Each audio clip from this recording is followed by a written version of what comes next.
And I'm Layla. Welcome back to our channel, Elementary My Dear, where we make nutrition science easy for you to digest.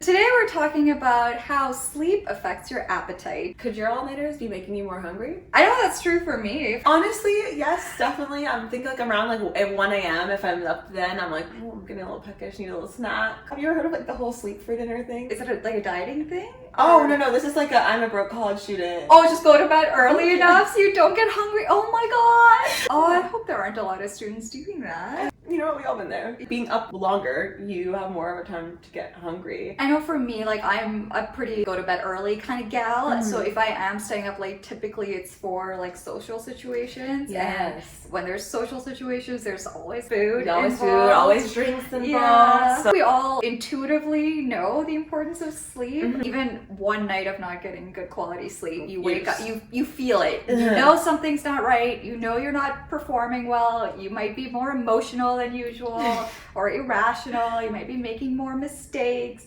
So you feel it right away, but the exact mechanisms of what's actually going on in your brain while you're sleeping, there's still a lot to be learned. There's been a lot of research on sleep and health for a very, very long time. Having poor sleep puts you at a greater risk of many different health conditions, including diabetes and cardiovascular disease. Apparently, even not sleeping for like 24 hours can basically put you at the same cognitive functioning as being intoxicated. Having a blood alcohol level of about 0.10. And an extreme lack of sleep can actually be fatal. I think I've heard the CIA after 9/11, sleep deprivation was actually used as part of like their torture mechanisms, except they had like a fancy name for it. They called it enhanced interrogation techniques. Enhanced interrogation techniques is their like fancy word for torture. Yes, That's exactly. Like, it's not torture because we're the CIA. It's enhanced interrogation, guys. That would be, I think, pretty effective as a torture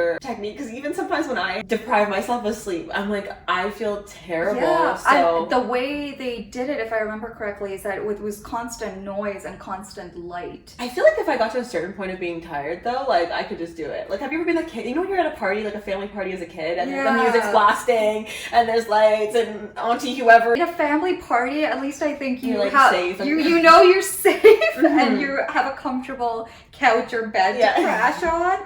I don't think the victims of that the CIA is not making a nice, fun environment for their torturees. I don't think that's what they were going for. Okay. I think the one thing that is often not talked about is the way that sleep influences appetite. Across cultures, something called short sleep duration, which is getting less than 7 hours as an adult, which is the recommendation, is correlated with higher rates of obesity. The recommendation for adults between the ages of 18 and 64 is to get 7 to 9 hours of sleep a night. And it's interesting because you hear that short sleep duration is defined as something less than 7 hours, but I think like most adults these days, that's just the norm, right? Like I think a lot of people only get maybe 5.5, 6 hours of sleep at night, and that's just life for a lot of people. I definitely am in the I think you are one of them. A lot of societal changes have happened in the last however many decades, like technological changes. A lot more is expected from people at work and in your personal life, your social life. I think we're just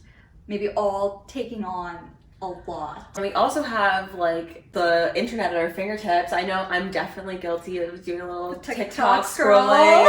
Observational research does show that there's a correlation between lower amounts of sleep and higher body weight. One of the reasons we might see this correlation is just a change in behavior regulation. If you stay up late and don't get good enough sleep, the next day when you're feeling tired, you might just have a harder time with self-control and kind of managing what you do during the day, and you might just end up eating more as a result. That is a cognitive aspect, and I can tell you when I am sleep deprived, I am not functioning at my best. But we also see a hormonal change when there is sleep deprivation or short sleep duration. And so if you go back a couple videos to our explanation of what hunger is, you'll remember we talked about two hormones, ghrelin and leptin. When someone has short sleep duration, which is sleep under 7 hours, we see that ghrelin increases. And you might remember, ghrelin is the hormone that tells your body to tell your brain, we are hungry, start eating. And then when you're sleep deprived, which is less than 5 hours of sleep per day,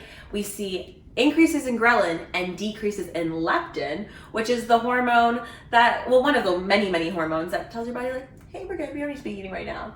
You can kind of see how that might lead to changes in appetite and energy intake with changes in sleep. I think what's super cool and fascinating to me is that short sleep duration can actually also change how your brain is functioning. We see that with shorter sleep duration, there are parts of your brain that have higher activity, and these parts of the brain that are related to like things like reward and motivation. So basically things like eating and seeking out food, you almost have a heightened reward system for those types of things. So as a result, obviously you'll end up seeking out food and eating more. We actually see that these things like the changes in hormones, the cognition piece, the neural piece does translate into changes in eating behavior and increases in energy intake. In people who are sleep deprived, we often see that they eat more carbohydrates, fats, and snack foods, which tend to be more calorie dense. There was a systematic literature review and meta-analysis that found that with short sleep duration, we see an increase in energy intake of almost 400 calories, with energy expenditure not being significantly different. So as you can imagine, that just means that your energy balance might be a little off now. And that's something that might be contributing to that observation that we see where people that have shorter sleep